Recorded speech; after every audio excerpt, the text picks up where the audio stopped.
لله رب العالمين والصلاة والسلام على أشرف الأنبياء والمرسلين وعلى عباد الله الصالحين أما بعد فأعوذ بالله السميع العليم من الشيطان الرجيم بسم الله الرحمن الرحيم قال رسول الله صلى الله تعالى عليه وسلم من كان يؤمن بالله واليوم الآخر فليحسن إلى جاره آمنت بالله صدق الله العظيم وصدق رسوله النبي الكريم إن الله وملائكته يصلون على النبي يا أيها الذين آمنوا صلوا عليه وسلموا تسليما تمام اباب ایک مرتبہ باواز بلند بارگاہ خیر الانام صلی اللہ تعالی علیہ وسلم میں ہدیہ عقیدت کے پھول نچھاور فرمائے الصلاۃ والسلام علیک یا سیدی یا رسول اللہ وعلی آلک واصحابک یا سیدی یا حبیب اللہ الصلاۃ والسلام علیک یا سیدی یا نور اللہ وعلی آلک واصحابک یا سیدی یا رحمت للعالمین مولاي صل وسلم دائما ابدا على حبيبك خير الخلق كلهم.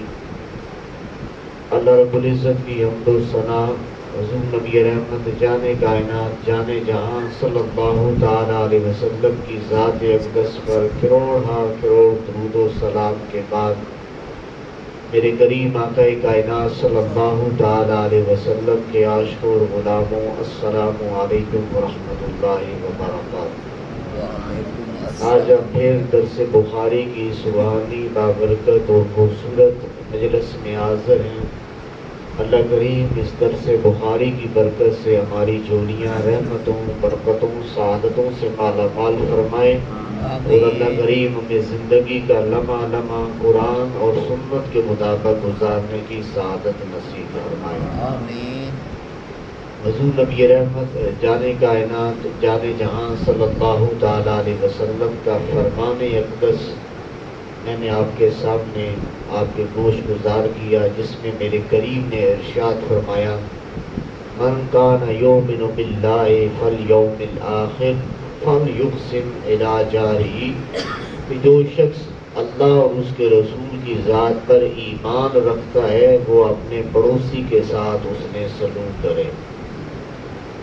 سامعین ذی قدر، معاشرے کے اندر رہتے ہوئے ہمارا واسطہ جن افراد کے ساتھ سب سے زیادہ پڑتا ہے وہ ہمارے پڑوسی ہوتے ہیں. نیک پڑوسی یہ اللہ کی سب سے بڑی رحمت ہوتی ہے. امام غزالی علیہ الرحمہ ارشاد فرماتے ہیں کہ تمہارے پڑوس میں نیک متقی پڑوسی ہے تو گویا اللہ نے ساری نعمتیں تمہاری اوپر برسا دی ہیں. اور اگر تمہارے پڑوس میں تمہارا پڑوسی نیک نہیں ہے، وہ کسی برائی میں گندگی میں مبتلا ہے، گالیاں نکالتا ہے، گندا ہے، تو سمجھ لو کہ اللہ نے تمہیں بھی اس کی وجہ سے کسی اذیت میں مبتلا کر رکھا ہے.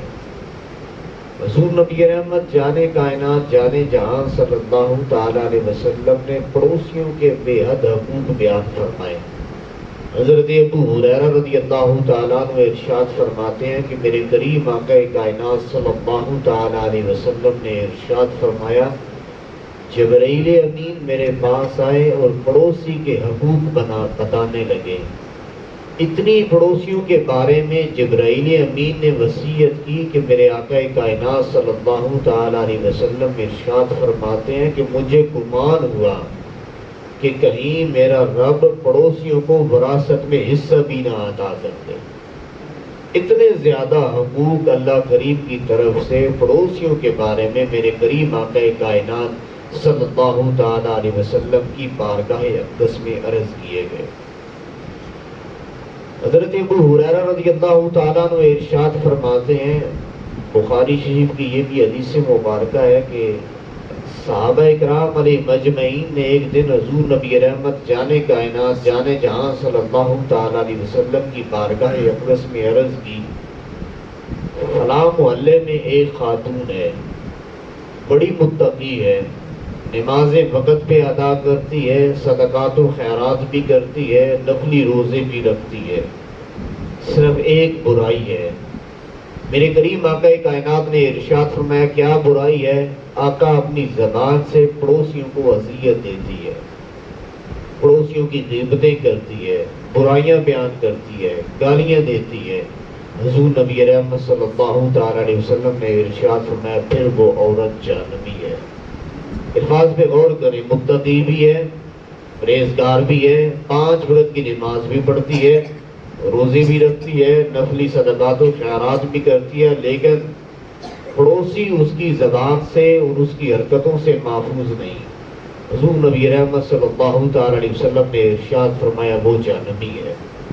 پھر عرض کی گئی یا رسول اللہ صلی اللہ تعالی وسلم ایک اور عورت بھی ہے، اتنی پابند صلاۃ نہیں، نماز پڑھتی ہے لیکن نفلی صدقات و خیرات نہیں کرتی، نفلی روزے نہیں رکھتی، لیکن اس میں ایک بات ہے کہ وہ اپنی زبان سے کسی کی غیبت نہیں کرتی، برائی نہیں کرتی، پڑوسیوں کا خیال رکھتی ہے، کوئی چیز بنائے تو پڑوس میں بھی بھیج دیتی ہے، سارے اس سے خوش ہیں۔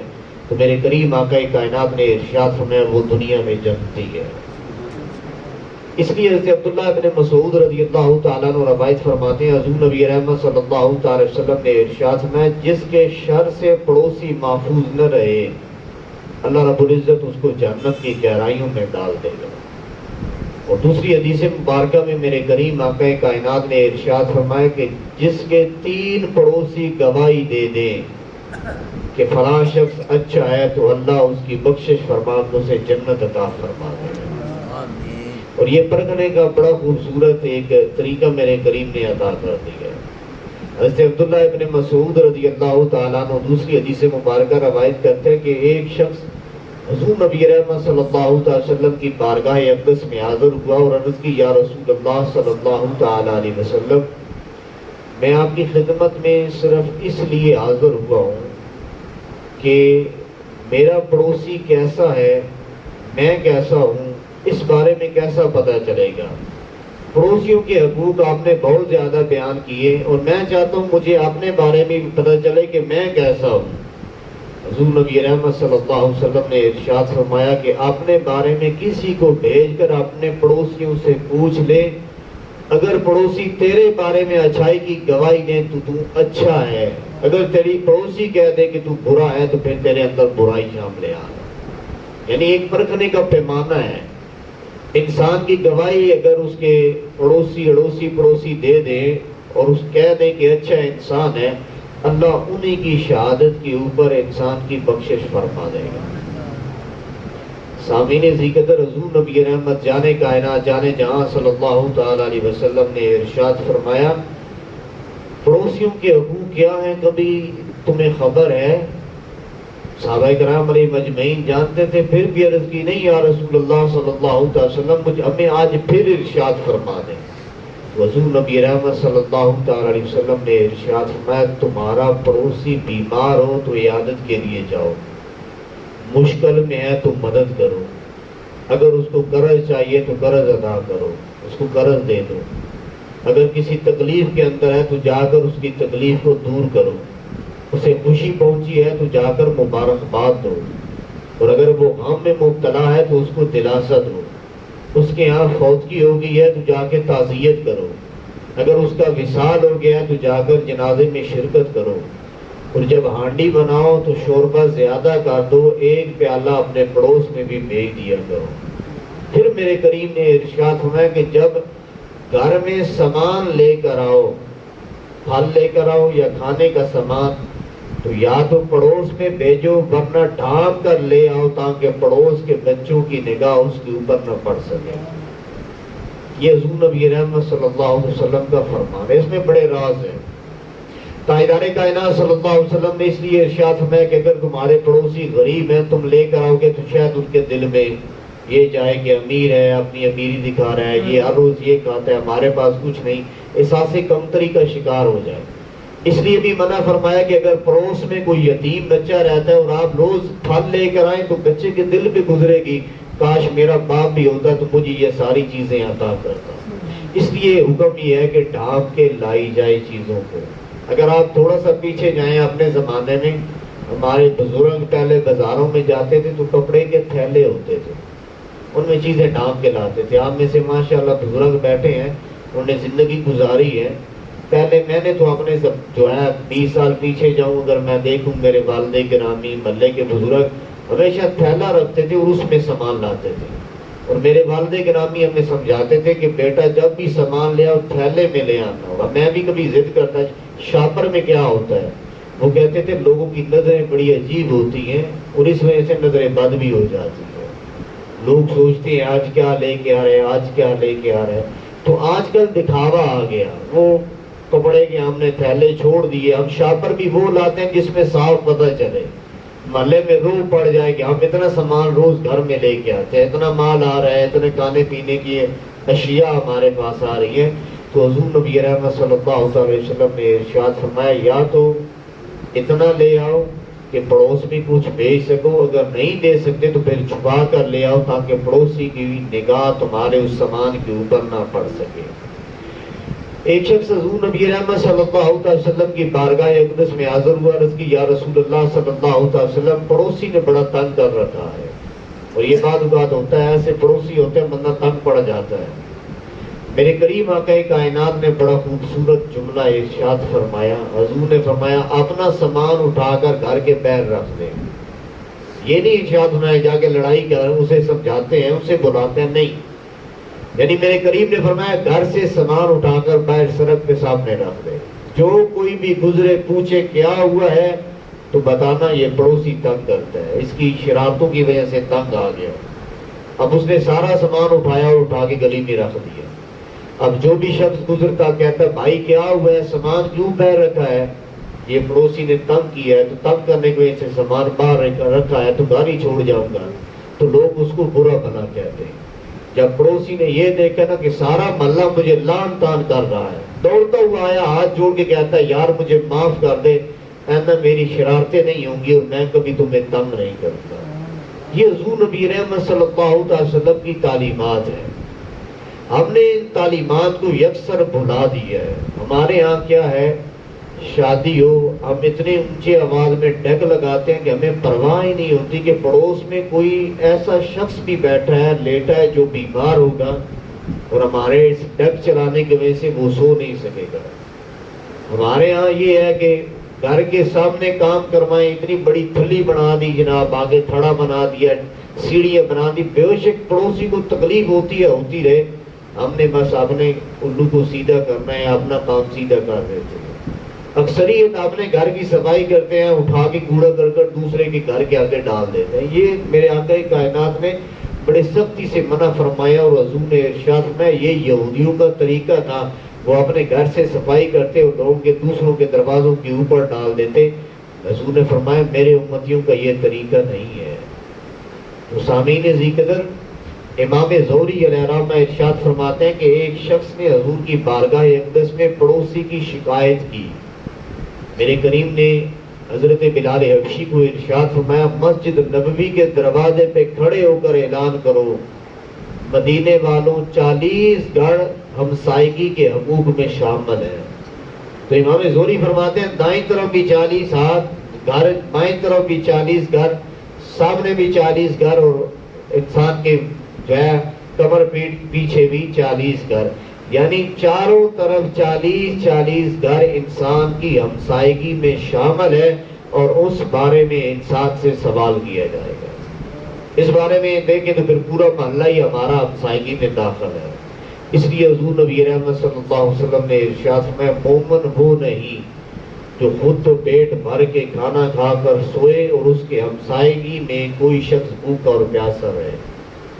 اگر ہمارے محلے کے اندر کوئی پیاسا ہے, کوئی بھوکا ہے, کوئی یتیم ہے, کوئی مسکین ہے, کوئی بیوہ ہے, تو وہ پریشان آنا ہے. بروز قیامت حقوق العباد کے اندر ہم سے سوال کیا جائے گا. شادی بیاہ کے موقع پر یا کسی اور خوشی کے موقع پر اپنے اڑوس پڑوس کے جتنے بھی افراد ہیں ان کے جو ہے رہن سہن کا خیال رکھا جائے.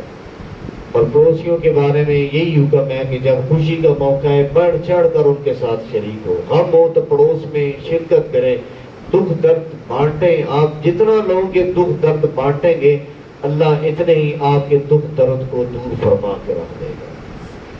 پہلے زمانے میں اگر آپ تھوڑا سا پیچھے جائیں بڑا خوبصورت زمانہ تھا. شادی ہوتی تو سارا محلہ اکٹھا ہو جاتا, سارے گھروں سے چارپائیاں اکٹھی کی جاتی, بسترے اکٹھے کی جاتے, خوشی کا سماں ہوتا. فوتگی ہو جاتی, سارا محلہ اکٹھا ہو جاتا اور پھر جو ہے وہ تعزیت میں شریک ہوتے, غم میں برابر کے بیٹھے ہوتے. لیکن اب زمانہ بدل گیا. اب پڑوس میں فوتگی ہے تو ساتھ والے گھر میں ٹی ویاں چل رہی ہیں, بینڈ باجے بج رہے ہیں, سارا دن ٹیپ چل رہی ہے, کسی کو پرواہ ہی نہیں ہے. خوشی کا موقع ہے تو پھر بھی ہم نہیں پوچھتے کہ یار خوشی کا موقع ہے, ہماری کوئی ضرورت ہے. ہم کہتے ہیں خیر ہے, انہوں نے بھی جا کے کرنا ہے, میرج ہال میں چلے جائیں گے تو پوچھنے کا فائدہ کیا ہے. لیکن حضور نبی رحمت صلی اللہ تعالی علیہ وسلم کی جو سنت مبارکہ ہے وہ یہی ہے کہ پڑوسی تکلیف میں ہے, جائیں اس کی عیادت کریں, اس کی تکلیف کو دور کرنے میں جتنا آپ مدد کر سکتے ہیں کریں. پڑوسی جو ہے بیمار ہیں اس کی تعزیت کریں. آپ کا جتنا اچھا اس میں اخلاق اور کردار ہوگا, پڑوسی اتنا ہی آپ کے حسن و کردار سے متاثر ہو کر حضور نبی رحمت صلی اللہ تعالی علیہ وسلم کے طریقوں پہ عمل کرے گا. حضرت مالک بن دینار رضی اللہ تعالیٰ عنہ ولی کامل ہے, آپ کے پڑوس میں ایک یہودی تھا. اس نے تنگ کرنے کے لیے پرنالہ حضرت مالک بن دینار کے سین میں کر دیا. وہاں وہ چھت پہ جاتا, پاخانہ کرتا اور پرنالے سے سارا گھر حضرت مالک بن دینار کے سین میں پھینک دیتا. امام مالک بن دینار نے ایک دن بھی غصہ نہیں کیا, ایک دن بھی آپ نے جو ہے ماتھے پر ایک بل نہیں ڈالا. آپ نے ایک جھاڑو خرید لیا اور ایک برتن خرید کے رکھ لیا. جب بھی وہ گند کرتا جھاڑو دیتے, سارا گند اکٹھا کر کے جا کے پیر پھینک آتے. کافی عرصہ یہودی دیکھتا رہا کہ یہ بڑا عجیب بندہ ہے, میں سارا دن گند کر کے پھینکتا ہوں, یہ پھر اپنے ہاتھوں سے صاف کرنا ہے.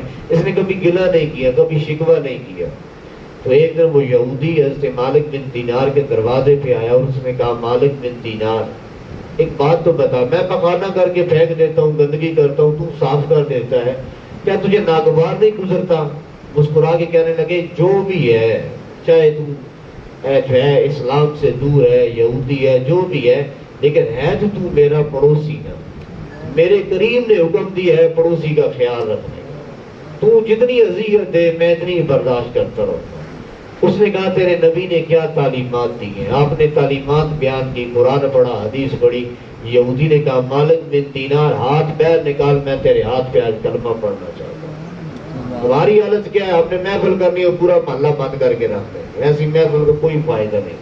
بعد کا گلیاں بند کر دیتے ہیں نا, محفل میلاد کرنی ہے, بجائے ثواب کے ہم گناہ کما رہے تھے. گلیاں بند کر دی, روڈ بند کر دیے, اہل محلہ کے اندر شادی ہوئی, زور کا ڈیک لگا دیا, لوگ تکلیف کے اندر مبتلا ہے. ایسے اللہ کریم کبھی راضی نہیں ہوتا. حضور نبی رحمت صلی اللہ تعالی علیہ وسلم کی سنت پہ چلیں گے, طریقے پہ چلیں گے, پڑوسیوں کا خیال رکھیں گے, اللہ آپ کی جھولیاں رحمتوں اور برکتوں سے مالا مال کرے گا. اور ایک بات ذہن نشین رکھ لیں, ایک کہاوت بھی ہے, آپ لوگوں نے کہانیاں بھی پڑھی ہیں, جیسا کرو گے ویسا کرو گے. بزرگ کہتے تھے کسی کے لیے کنواں کھودے تو انسان اس میں خود گرتا ہے, اور یہ شریعت سے ثابت ہے. حضور کی سیرت کو اٹھا کر دیکھیں, ابو جہل نہیں نے حضور نبی رحمت صلی اللہ علیہ وسلم کے لیے کنواں کھودا تھا. کنواں کھود کے اس نے اوپر جو ہے تنے بچھا دیے اور کانٹے بچھا دیے, اس طریقے سے رکھ دیا, پتہ نہ چلے کہ یہاں پہ نیچے میں نے کنواں کھودا ہے. اس کو پتا تھا یہاں حضور نبی رحمت صلی اللہ علیہ وسلم گزرتے ہیں, اور وہ خوشی خوشی بیٹھا تھا کہ حضور گزریں گے تو آج کنویں میں گر جائیں گے اور ہم تماشا دیکھیں گے. لیکن قدرت کو کوئی اور ہی منظور تھا. اللہ اپنے حبیب کی حفاظت فرمانے والا ہے. ابو جہل نہیں کسی کام کے لیے اٹھا, یاد نہ رہا کنواں میں نے کھودا ہے, اور خود ہی اپنے کنویں میں گر گیا. اب اس نے آوازیں دی, اہل محلہ آ گئے, رشتہ دار آ گئے. اب وہ رسی نیچے پھینکتے, جتنی رسی نیچے کرتے کنواں اتنا ہی گہرا ہو جاتا. ابو جہل نکلنے کا نام ہی نہیں, کوئی صورت ہی نہیں. تو ابو جہل نے کنویں سے آواز دے کر کہا, میرے عزیزوں جاؤ محمد عربی کے دروازے پر, حضور سے کہنا کرم نوازی کر دیں. حضور نے کرم نوازی کر دی تو ابو جہل کنویں سے باہر آئے گا, ورنہ ابو جہل باہر نہیں آ سکتا. تاجدار کائنات کی بارگاہ میں عرض کی گئی, حضور نے یہ نہیں فرمایا میرا دشمن ہے, اذیتیں دیتا ہے, تکلیفیں دیتا ہے, پریشان کرتا ہے. نہیں, حضور نبی رحمت تشریف لائے. وہ بڑے بڑے رسے پھینکتے تھے, کنواں اتنا گہرا ہوتا, حضور نے چھوٹی سی رسی نیچے کی, فرمایا ابو جہل پکڑ لے اسے, اور پکڑ کے میرے قریب نے اسے پیر نکال. پتہ تھا اسے بھی اس کنویں سے نجات ملے گی تو محمد عربی کے صدقے سے. یہ کافروں کا بھی عقیدہ تھا, مصیبتوں میں تکلیفوں میں نجات ہے تو حضور کے صدقے سے ہے۔ تو تاجدار کائنات صلی اللہ علیہ وسلم نے اپنے دشمن کے ساتھ بھی اس نے سلوک کیا۔ تو یہ بات ذہن نشین رکھ لیں، ہمارے معاشرے میں ایک عجیب سی کیفیت ہے آج کل، ہر بندہ اپنا سٹیٹس بنانے کی صورت میں ہمارا نام نہ کٹے، معاشرے میں میری چھاتی جو ہے میں تان کے چلوں، میرا سر بلند رہے، ایک پیسے کی دوڑ ہے، ایک دکھاوا ہے، آج ہر طرف دکھاوا ہے۔ دکھاوے کی اس دوڑ میں لوگ ایک دوسرے کی اتنی مخالفت کرتے ہیں، اتنی حسد کرتے ہیں، بغض رکھتے ہیں، نیچا دکھانے کی کوشش کرتے ہیں۔ ایک بات ذہن نشین رکھ لیں، آپ نے کسی کو نیچا دکھانے کی کوشش کی، اللہ اس کو بلندی دے گا، آپ خود نیچے ہو جائیں گے۔ آپ نے کسی کے لیے گڑھا کھودا، آپ خود گریں گے، اگلا انسان بچ جائے گا۔ لیکن اگر آپ نے میرے کریم کی سنت پہ عمل کرتے ہوئے کسی کے دامن کو خوشیوں سے بھرا، اللہ آپ کے دامن کو اسے ڈبل خوشیوں سے بھر دے گا۔ آپ بے شک آزما لیں کبھی کسی دن، کسی غریب مسکین کے چہرے پہ مسکراہٹ لے کر آئیں۔ کوئی بھوکا پیاسا ہے، آپ کھانا کھلائیں، اس کا پہلا لقمہ جائے گا، وہ مسکرائے گا، آپ کے دل کو جو سکون ملے گا وہ ساری زندگی کسی اور عبادت کی وجہ سے بھی نہیں سکون نصیب ہوگا۔ آپ کسی کی مدد کریں، کوئی غریب ہے، مسکین ہے یا مصیبت میں مبتلا ہے، آپ اس کی مدد کریں گے، اس کی مصیبت دور ہوئی، وہ جو آپ کو دعا دے گا، اس دعا کی برکت سے آپ کے اوپر جو اللہ کرم نوازی کرے گا اور آپ کو سکون ملے گا، وہ کسی اور دعا سے نصیب نہیں ہوگا۔ اس لیے مخلوق خدا کے ساتھ جتنی آپ بھلائی کریں گے، اہل محلہ کے ساتھ، رشتہ داروں کے ساتھ، اپنے اڑوسیوں پڑوسیوں کے ساتھ ان کے حقوق کا جتنا خیال رکھیں گے، اللہ اتنی ہی کرم نوازیوں کی برسات فرمائے گا۔ اللہ کریم ہمیں حضور نبی رحمت جانے کائنات جانے جہاں صلی اللہ تعالیٰ علیہ وسلم کی سیرت اور آپ کے کردار پہ اللہ کریم ہمیں عمل کرنے کی توفیق عطا فرمائے۔ اچھے پڑوسی ہمیں نصیب فرمائے، اچھا گھر ہمیں نصیب فرمائے، اچھی سواری نصیب فرمائے۔ حضور نے 3 باتیں ارشاد فرمائی۔ حضور نے فرمایا سواری، گھر اور جو ہے پڑوسی، یہ 3 چیزیں برکت بھی ہے، یہ 3 چیزیں بدبختی بھی ہے۔ میرے قریب نے فرمایا اچھی بیوی مل جائے تو یہ برکت ہے۔ اچھی بیوی کی 3 باتیں ارشاد میں، اس کا حقمار کم ہو، بہت زیادہ حقمار نہ ہو، اس کا اخلاق انتہائی خوبصورت ہو اور نکاح میں آسانی پیدا ہو، زیادہ لمبے جھنجٹ میں انسان نہ پڑے۔ جس کی شادی آسانی کے ساتھ ہوئی، حقمار کم تھا اور زیادہ فضولیات میں نہیں ڈوبا اور بیوی نیک متقی تھی، حضور نے فرمایا اللہ کی سب سے بڑی نعمت اور نعمت ہے۔ دوسرا حضور نے فرمایا گھر کشادہ ہو، ہوادار ہو اور اس میں اللہ اور اس کے رسول کا نام بلند ہو، فرمایا اللہ کی رحمت اور برکت ہے۔ تیسرا حضور نے فرمایا سواری، اس زمانے میں گھوڑا تھا، حضور نے فرمایا سواری اگر اچھی ہے، فرما بردار ہے، تو سواری اللہ کی نعمت اور برکت ہے۔ یہ 3 چیزیں حضور نے ارشاد فرمائی۔ اور پھر فرمایا کہ اگر پڑوسی برا ہے تو یہ اللہ کی طرف سے تمہارے لیے ایک باعث عذاب ہے کہ پڑوسی کی اذیت ہے تمہیں ہر لمحہ ملے گی۔ سواری صحیح نہیں ہے تو یہ بھی ایک اذیت ہے۔ انسان کی زوجہ ٹھیک نہیں ہے، بد اخلاق ہے، آگے سے زبان چلاتی ہے، انسان نفسیاتی مریض بن جائے گا، ساری زندگی اور رات دن کا سکون اس کا غرق ہو جائے گا۔ اس لیے فرمایا نیک بیوی رب سے مانگ کرو، نیک بیوی اللہ کی سب سے بڑی نعمت ہوتی ہے۔ یہی دعا ہے، یہ 3 نعمتیں اللہ ہر کسی کو خوبصورت نصیب فرمائے۔ آپ کے گھر کشادہ رہیں، برکتوں والے رہیں، رحمتوں والے رہیں۔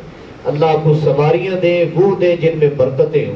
اللہ آپ کو ازواج وہ دے یا جن کی ازواج ہیں، اللہ ان کی برکت سے آپ کی جھولیاں رحمتوں اور برکتوں سے بھرے اور انہیں حسن اخلاق کا پیکر بنائے۔ آمین وآخر دعوانا الحمدللہ رب العالمین۔